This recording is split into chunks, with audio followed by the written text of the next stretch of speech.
DM073 Gaming is brought to you by Happy Little Hug Factory. If you're looking for pre-orders of the upcoming sets, including singles or booster boxes of previous sets that have come out, you can check the link down below. Happy Little Hug Factory also has a buy list for Force of Will, so you can get rid of those extra cards you have laying around and turn it into new upcoming product. Thanks so much, guys. Check them out and enjoy the video. Hey there guys, DM073 here. Before we jump into the spoilers, I just wanted to show you that I have partnered with Ophidian Accessories to bring you a new Ruler School playmat. This playmat was designed by the wonderful artist Ao No. A link to their social media is down below. Fantastic artwork. Let me see if I can blow this up for you guys a little bit. Not really gonna let me. So Ophidian does amazing work, custom playmats, printing on both rubber and cloth. You can buy both, available in this print run, and it will be available for on-demand printing, and a portion of all the sales will go to support the channel. Super awesome artwork, really resemblant of the idea of going to ruler school. I hope you guys really like it. Huge thanks to Ophidian for producing the playmat, as well as Ao No for the artwork on the playmat. Hope you guys like it and check it out, and as always, thank you guys so much for your support. But now, let's go ahead and jump to the spoilers. So first up, we have Piale's Cook Sylvia. So this is from last night. It is a 2-drop 0/6 Dragonoid. When it enters the field or at the beginning of your turn, if it has no counters on it, you put a cooking counter on her. Otherwise, you remove all cooking counters on her and put that many spoiled cuisine counters on it. So now you get to track 2 different types of counters. Very interesting thematically. You can remove a cooking counter to give another J-Res +4/+4, or you can remove a spoiled cuisine counter from it to give any target J-Res -4/-4. So keep in mind that it counts counters of any kind to be able to put cooking counters on it. So really, it's probably only going to get 1 counter at a time. However, even that -4/-4 or +4/+4 could be relevant in terms of getting that last little bit of damage in, or getting that last little bit of damage through to your opponent, or killing something, especially since it can hit J-Resonators. I just think that's a really cool card, really cool thematically.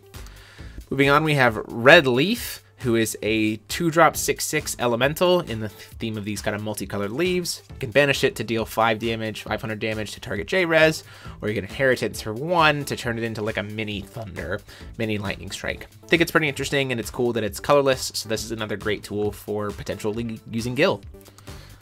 Then we have Kaiser Phoenix. This is a very interesting card. 3-drop chant battle art, probably going in at least as a 2 of in a lot of different decks for Kirik. It deals 1,000 damage to target J-Res. If it would be put into a graveyard from field this turn, you would remove it from the game instead.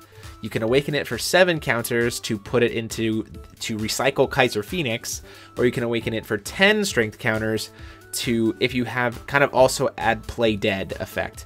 A target resonator from your graveyard that was put into the graveyard from the field this turn back into the field. So you can kind of burn something while also resurrecting something. Keep in mind that if you burn 17 counters on this, you get both awakenings. So I think that's a really awesome tool for Kirik, being able to recur stuff. It's a lot of really huge damage, especially being J-Ruler hate for red. I think that's really cool. I'm excited to see this card kind of be played in Kirik and other red decks. Next up, we have Burnt Cooking, 1-drop quick cast. Target J-Res gains +4/-4 until end of turn, but if it's a Dragonoid, it just straight gains +4/+4, which I think is awesome, and it gives you strength counters, 3 of them on your J-Ruler. I think this is a really cool tool for Kirik. I think this is also really cool for Sealed, being able to kind of help get strength counters back onto Piale Eli, the draft ruler, while also getting some pump damage in, because again, it says Dragonoid, right? So it can also be a Dragonoid J-Res. Plus, look at Kirik's face. Man's freaking out. We also got some spoilers this morning. This is Leaf Assassin. It is a 1-drop 3/4 elemental. When it enters the field, you reveal a bunch of elementals from your hand and deals 200 damage to target J-Res for each revealed this way. I'm sensing a theme that they're really trying to help support Gil as an elemental ruler. I really like this card a lot. You're probably going to have a lot of elementals in this kind of new style, right? So this guy could potentially enter and deal 8 damage to something as a 1-drop. I think that's a very cool tool for Gil, especially since now he has all these inheritance leaves that you're probably going to want to have in your hand anyway. Then we have Glint of Insight. This card immediately, I think, makes Rayo much better with her new sealed item. It's Chant Mystery. You play it, name a card. Your opponent then reveals their hand and discards all cards that share a name with that card. And then you can remove 2 mystery counters from your J-Ruler and give it Remnant until the end of the turn. So why do I think this card is great for Rhea? So if Rhea flips, she gets to look at your opponent's hand and force them to not play a card until the end of their next turn. So you look at it and you go, oh, they've got a Severing in their hand. I'm going to say you can't cast that Severing this turn.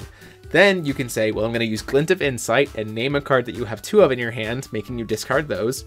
Then, since you don't have Severing, remove 2 mystery counters, and I just gained 3 for flipping Rhea. Cast this again, and remove other cards from your hand.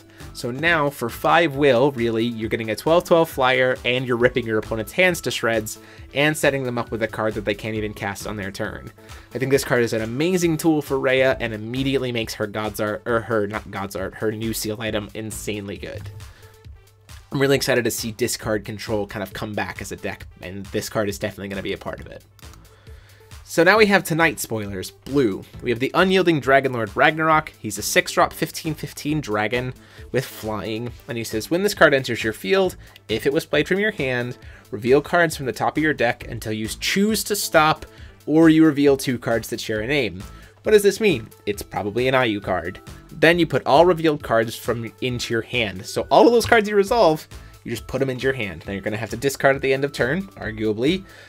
But, you know, if you dig really, really deep, you can find the card you need and then pitch it. The rest that you don't really need, that kind of fix, right? Or pitch cards with Remnant. And you can say discard 7 cards, destroy target non-magic stone entity. So this says, okay, this resolves, I draw a bunch of cards from my deck, and then I'm gonna, try to swing in with IU and then just discard those cards that I don't need and kill stuff. So rather than having to discard at the end of your turn, you just use this guy to discard those cards and kill something. I think this is a really cool IU tool, more digging in the deck, and obviously because of the whole choosing to stop, that's a really good feature because IU can say, okay, no, okay, enough's enough. I need cards to still be able to win the game, and kind of stops when it needs to. Next up, we have Blue Leaf, 1-drop 1/1. Banish this card. You can bounce a Resonator with total cost 2 or less to its owner's hand. That's okay as an elemental, and its inheritance is just pay 1, return target Resonator with total cost 1 or less to its owner's hand.